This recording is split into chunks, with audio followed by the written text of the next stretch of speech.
First of all, thank you for your time and willingness to talk with us about Yeah, no the problem. MK1. Do you know if the people at Schneider were aware of their fame in the skateboard community?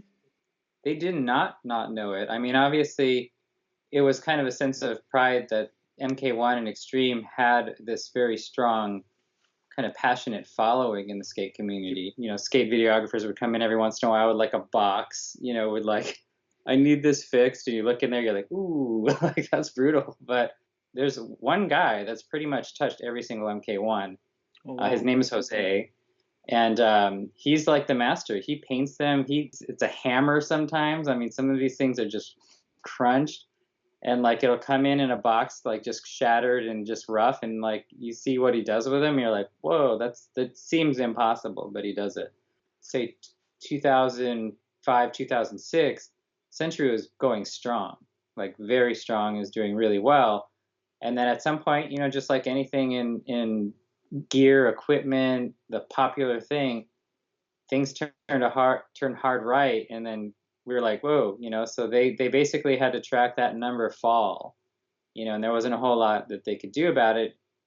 The market changed, and it was kind of like, okay, we're not the popular kid anymore. They're still being sold, but it went from a very respectable number to, ooh, it's just barely blipping, So that, I would have to say, that's what happened to the MK1 and the Xtreme.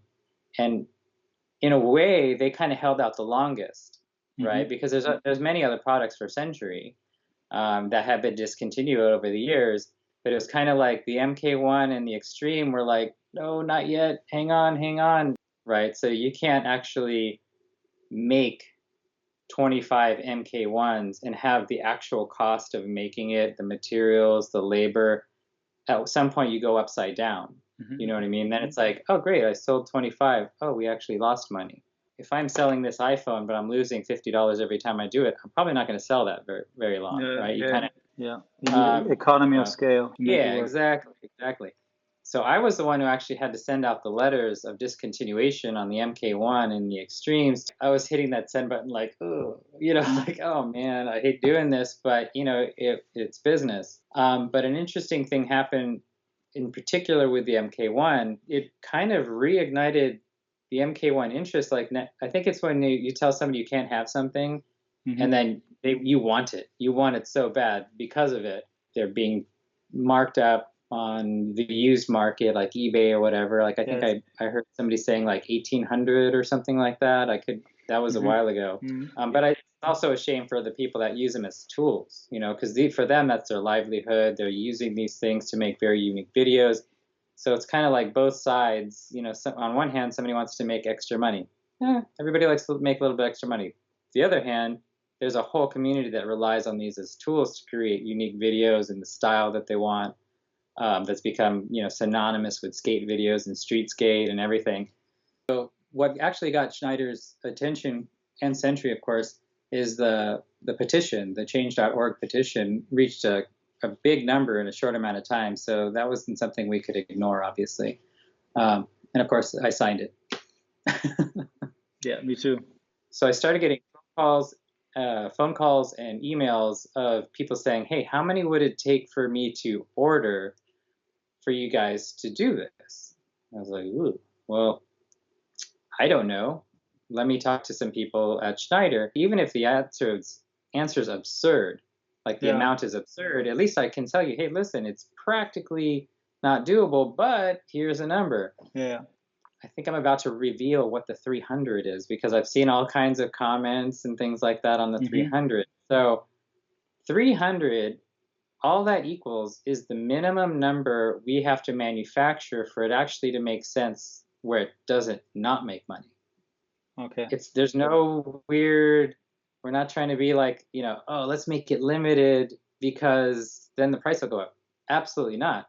Hmm. But the private buyer, you say, this is the minimum we can make. We can give you 3 quotes, and of course, every time there's a higher number, the price per unit is going to go down a little bit, but everybody has their limit. So this private buyer is obviously not comfortable with 1,000. That's a lot of money, and 300's our minimum. So that's where 300 comes from. It's not some kind of mysterious ploy. It's math and business. Then the idea was like, well, if we're going to make a limited run of 300, why not call it out? So that's why we said, we do the engraving in house. So it was like, it's not difficult to put 1/300, 2/300. So that takes no time. It makes it special. And it just so happened to land on the 25th anniversary of it. So everything kind of aligned funny. It just kind of makes it, a little more interesting. Okay. So, I think on the one hand, you've got the classic, then you have the special edition, which, like I said, it's special because it just happened to fall in line with certain things. It's not a marketing ploy. It's not us trying to drive up the price. As a matter of fact, in talking to the person that's putting this together, he's actually trying to help everybody out because he's one of the guys that realizes that, gosh, 1,500, 1,800 for these things, 2,000, who knows where it's going to get. And I kind of wanted to throw this out there. Obviously, he can't really sell it for the original retail price. If he did, he's not going to make out okay. We legitimately discontinued it means everything stops. Manufacturing, machining, it all stops. So in order to make this happen, it was like we had to turn on the machine, get everything organized, reacquire quotes for materials and things like that. Our price to him is obviously going to be higher than the original wholesale price was to a normal retailer. Yeah. He has to make it a certain price where he recoups his investment, obviously, but it's less. It's going to be less than what you're finding online. Is there a price out there yet that you can share? I'm not entirely sure, so I don't want to say and be wrong. So I know it's going to be under 15, well under 15, probably under 14. Below that, I don't want to price for him because it's not really my place. That he gets to call the price. The quicker he reaches a certain number, and I think he's pretty darn close now. I mean, especially with all the feedback we've been getting. As soon as he's able to do that, he's going to cut what's called a PO. We get the PO and the payment, and it's all systems go. Okay. And you'll see very shiny MK1s back in the world, well, until they hit the ground again. But until Jose is back at it again, repairing them. Exactly.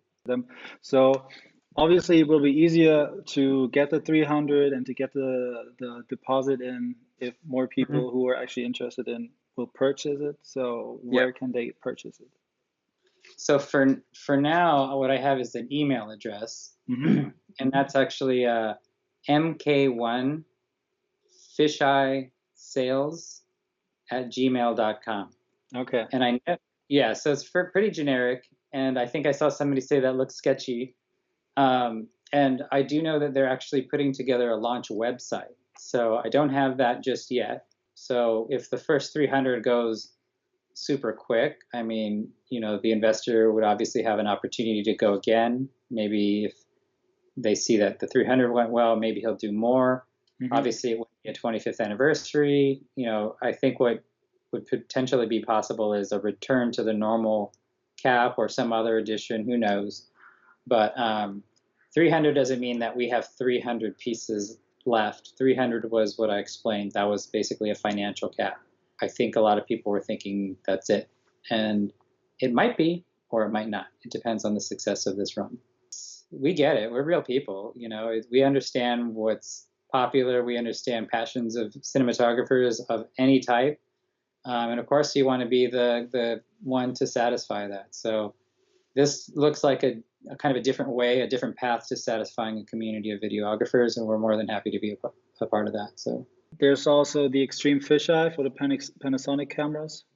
Is there anything about that you can share? Because that has also been discontinued, right? Yeah, they were discontinued almost the same time. I can't say a whole lot because I don't have a whole lot, but there is a person. We're working on the numbers. Same concept, right? How many do we have to make at what price to make it work? We're very close to getting that number. There's somebody that's very aggressively wanting the number because they say that they're going to go for it. There is talks. We'll just say there's talks, and a pretty decent probability that you'll see them coming out in a similar fashion to the MK1. Some people, I think, are wondering, why don't we just sell it direct? Yeah, for Well, sure. we don't have that many people, and honestly, to manage something like that would need like a full-time dedicated person. Um, and so I think it's just better for us if we have a private buyer handle that portion of it. We'll get it out into the world. We'll make them the same way we did for the last couple decades. If manufacturing starts, we'd be happy to come over and do a little video on it. I think that could be cool because, like I said, there's a guy, his name is Jose, and Yeah, he's literally handled every single one of these things that everybody's out there skating with. These are his babies. Like, you wouldn't believe it. Like, this guy is the one that paints the back. His bench, honestly, could be a skateboard bench. It could be like where you put trucks on boards. That's the kind of style it is, with a lot of technical tools around there, but, super laid back guy. very I'll keen talk. to do it, and he's probably one of the most low-key legendary guys in skateboarding, and he doesn't even know it, or the world doesn't even know him. So we got to The change world that. doesn't know him, and it's not just skateboarding lenses. It's actually motion picture lenses, like Hmm. very famous lenses that have done big things.